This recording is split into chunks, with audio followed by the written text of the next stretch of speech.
her knees on the outside of the track and gives Deputy Dropia enough time to get out front as your lead jammer. But Amy Gedden of the Royal Pains takes that pivot turn and is right behind her. It's like watching NASCAR on 8 wheels.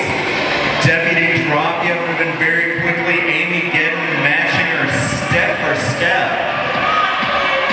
A lot of jostling for position in the pack. Big hit from self-destructive sends Deputy Dropia down.